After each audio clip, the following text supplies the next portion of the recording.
My name's Marissa Deneen. I'm the second generation owner here at Deneen Vineyards.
It was really a labor of love and joy. So my parents always enjoyed travel, food, wine, friendship, and family.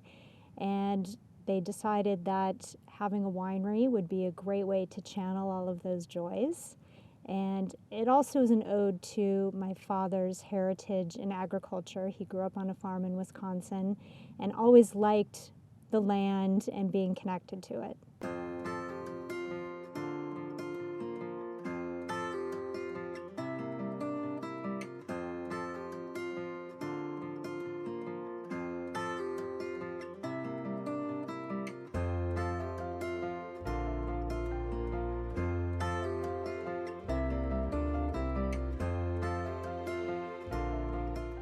My name's David Rodriguez. I'm the winemaker here at Deneen Vineyards.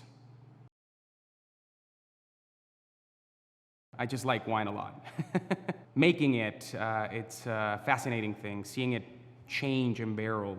So having a finished product in a bottle that you can sit down and enjoy, it's also very, very fun to see. The Yakima Valley. So we are very fortunate to live here. I think there are several conditions in vineyard sites that make it really nice. We have really, really cold winters, really warm summers. We have very marked differences between seasons. We live in the rain shadow of the Cascades that basically, western of the Cascades, it rains a lot, a whole lot, so you couldn't grow grapes over there precisely. You come to the east side of the Cascade Range, and what happens here is that you get less than 6 inches of rain and snow per year. That means that you get less rain than the Sahara Desert, just to put it in perspective. That basically allows us to grow grapes as we want. Because of the cold winters, the plant has the time to actually hormonally balance itself and get, into the period known as dormancy.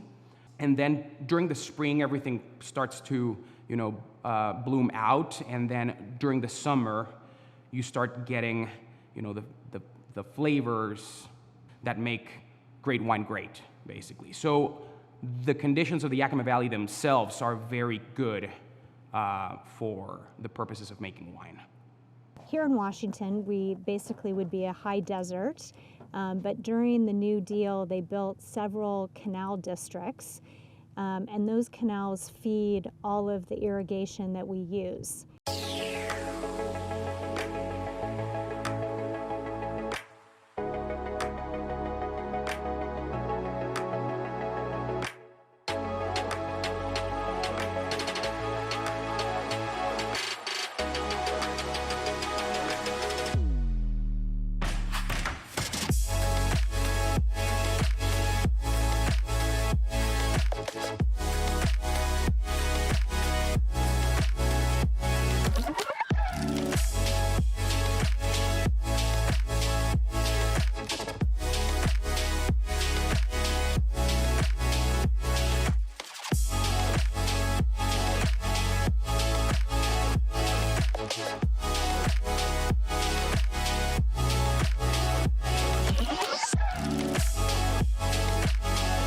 Well, one of the interesting things about Washington State is our vines are all own-rooted. That means they're not grafted onto rootstock. So you start with the roots, and then it comes up to the trunk, also called the scion. And then here we have two types of pruning. The most prevalent is spur pruning.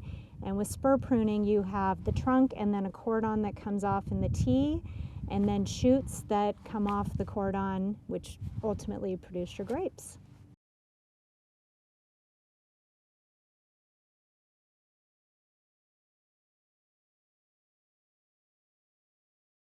The European grape, it gives significantly more flavors and aromas after fermentation than any other fruit out there. So you have a better product finishing fermentation, a more multi-chromatic product. We grow 12 varietals, 4 whites and the rest are red. So we grow Syrah, Cabernet, Cabernet Franc, Merlot, Petit Verdot, Malbec. We grow Grenache Blanc, we grow Viognier, we grow Roussanne, and we grow Riesling. Deneen Vineyards is certified sustainable, and what that means is that everything in our vineyard is connected. So the weather, the soil, the wind, the sun, actually the ecosystem that exists where we have both pests and predators. And we try to manage that in a proactive way. And we have one pest here at Deneen Vineyards, which is called the Western Ground Squirrel, street name sage rat. They are a protected species, so there's not much that we can do to control them. So what we've done is we've introduced owls in our vineyard. So we've built several owl boxes, and once you build a box, the owl family comes in and they nest there. And interestingly enough, an owl family can hunt down about 2,500 rodents a year. So it's a great way to control those sage rats in a natural way. Diurnal shift, by definition, is the difference between the temperature range from day to night. It's mostly important after veraison, which is the ripening of the fruit. So it's when the grapes start changing color. What you're going to see is when you have an important shift between the temperature of day and night, that difference in temperatures helps the plant to slow down. So the accumulation of sugar slows down, therefore the holding of the acidity is there. For us, for Washington terroir, it's a blessing to not use the tartaric acid too much in our wines because we have, the natural acidity in grapes.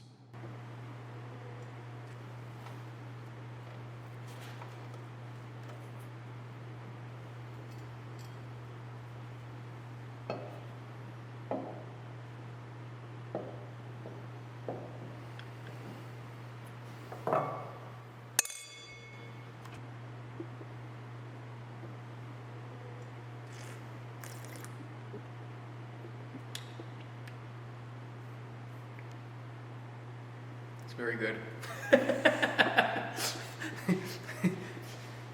I like this barrel a lot.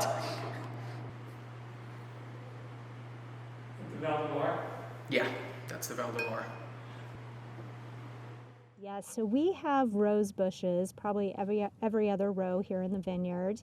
And we don't use them so much today, but historically they were a harbinger of insects or other disease or pests in the vineyard. So if you saw the rose wilting or not thriving, it told you might have a problem in the vineyard that you need to investigate. Today, actually, we're much more scientific and systematic about how we manage our vineyard. We're out here scouting regularly.